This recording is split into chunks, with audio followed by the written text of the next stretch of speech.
What's up, guys, and welcome back to another part of Beat the Beast. This is part 5 of Beat the Beast.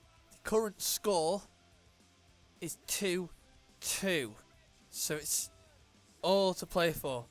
I was 2-0 down, I've brought it back to 2-2.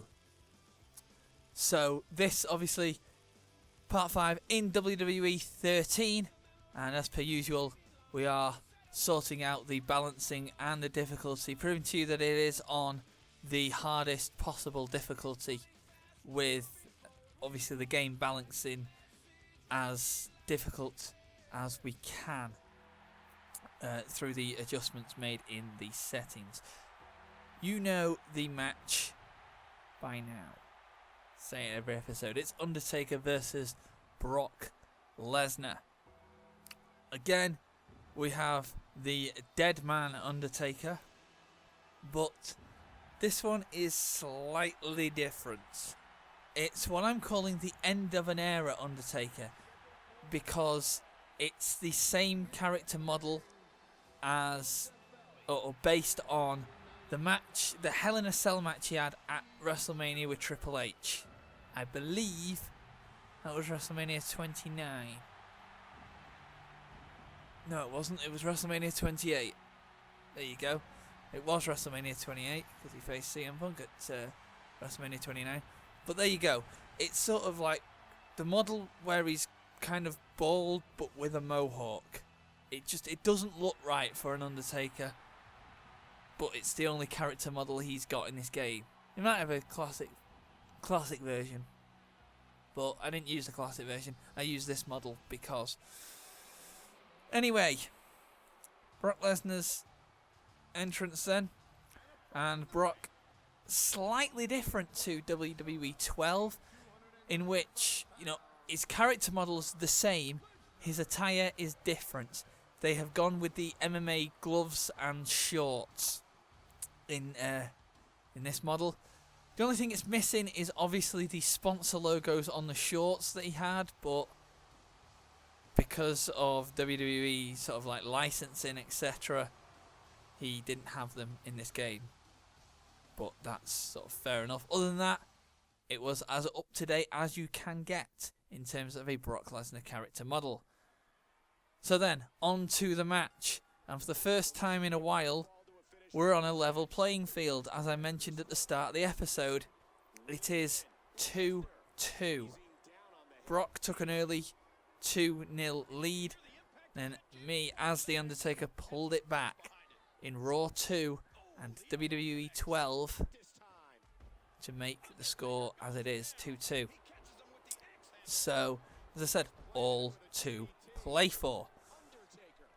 Control scheme then in this, similar to WWE 12, little tweaks here and there, but nothing major. Reversal system has gone back to one control, one button for reversing, which it's simple enough as one button. It only needs one button, to be honest.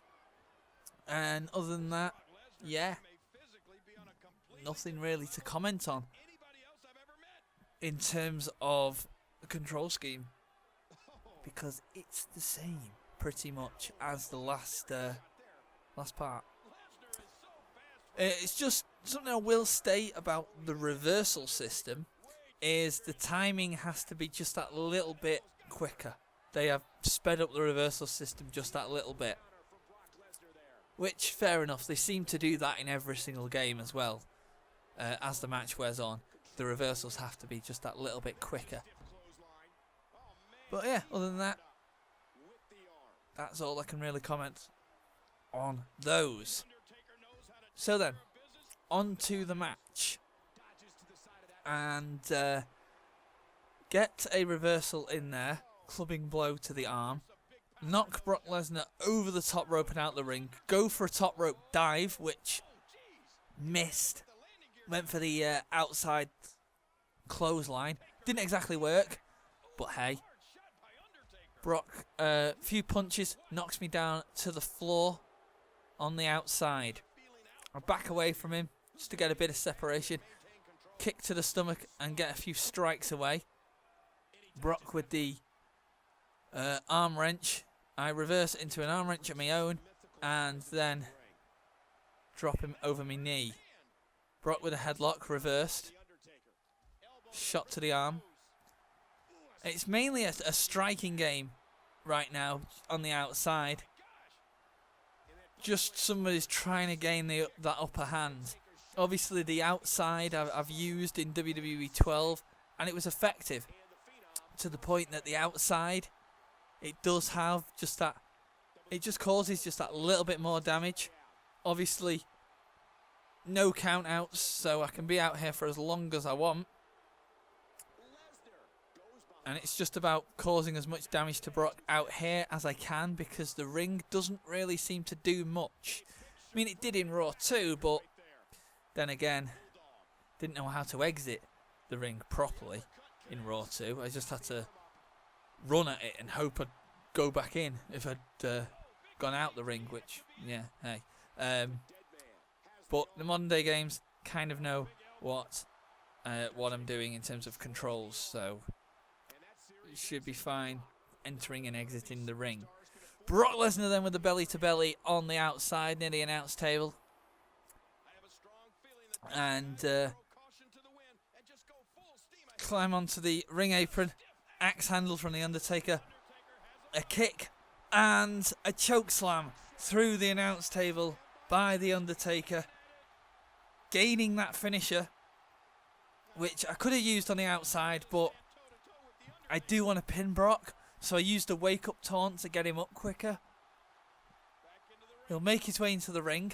DDT, because the wake-up taunt wouldn't have worked anyway. Go for the tombstone piledriver. Move him away from the ropes before tombstoning him. Arms across the chest. Referee to the floor. 1, and he kicks out at 1. A 1 count. This match continues then.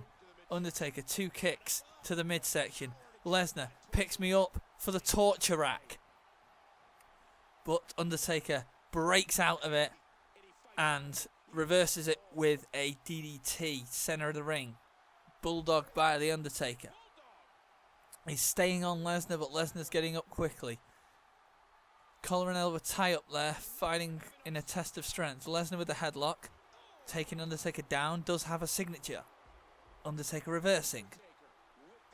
Arm wrench, shot to the arm. Clothesline by the Undertaker. Cover, 1 count again. Lesnar still has a signature move which he can hit at any moment. That signature turned into a finisher. Lesnar catches the leg, spins Taker round but can't capitalise. Undertaker is reversed again, goes for a strike on Lesnar. Arm wrench again, another shot to the arm. Working the arm is the Undertaker. Armbar now to the mat and an elbow to the back of Brock Lesnar. Lesnar catching Undertaker's leg again, spins him round. Thought he was going to capitalise. That's twice he could have capitalised. Ducks under the clothesline, but takes a shot from the Undertaker. Headlock reversed by Undertaker. Another armbar. And this is what Undertaker needs to do when he gains an advantage. Or this is what I need to do when I gain an advantage in these sort of matches. I need to stay on Lesnar, because if I don't, well, we kind of saw what happened in the earlier games where didn't stay on top of him and he just basically hit his finisher, which he just did there. Hits me with an F5 and I just kick out at the very last second. Got a bit lucky there, but I know that Lesnar hits a belly to belly. He's now on top. He's now gained the advantage in this match. I need something like a strong reversal. I need some separation. I need to get some shots off, because this is what I mean. If Lesnar gains an advantage, he will take the game to me. He will take the match to me, and I will probably lose the match. So it's all about, when I get a chance to get some offense on, stay on him. reverse the submission there, and put Lesnar into a headlock again. He reverses the elbow again, another belly to belly. Yes, Taker is being taken to Suplex City in this match, but Undertaker puts Brock Lesnar into a Boston Crab, releases it, goes for another kick, reversed, belly to belly again by Lesnar. All of this is wearing the Undertaker down now with the strikes to the head, and it is all Lesnar in these recent the recent moments. It's been all Lesnar pretty much. Undertaker does get a neck breaker off there, just about. DDT. And the pinfall, kick out again at 1 by Lesnar. That says to me I do need a lot more power moves, essentially. I need to try and cause a bit more damage to Lesnar because he's only kicking out at 1. He's got me down. And like I said, he's been dominating in the recent minutes of this match. Can't really get a strike off. Can't really get a reversal off. It's like I said, it's been all Lesnar. Puts me in the torture rack again, but pops out DDT. And could that be the opening? Go for the cover again. Kick out. I don't even think that was a 1 count. Another test of strength battle in the collar and elbow. Win it with a headlock. Whipped into the corner. Clothesline out the corner by The Undertaker. And this is what I need to do. Signature earned. And now is my chance to capitalise. Chokeslam, centre of the ring. Cover. And a kick out by Lesnar. But that gives me the opportunity to hit the tombstone for the 2nd time in this matchup. Arms across the chest. Referee down. 1, 2, 3. Again, Lesnar kicked out just after the 3 count. It gives me the win. Puts me 3-2 up in the series. First time I've been leading in this series. And that is what I needed to do. So, there you go. The score is now 3-2 to me in this best of 7 series. We've got 2 games to go. The next game is WWE 2K14, the first game of the 2K series. So with that, I'll see you then.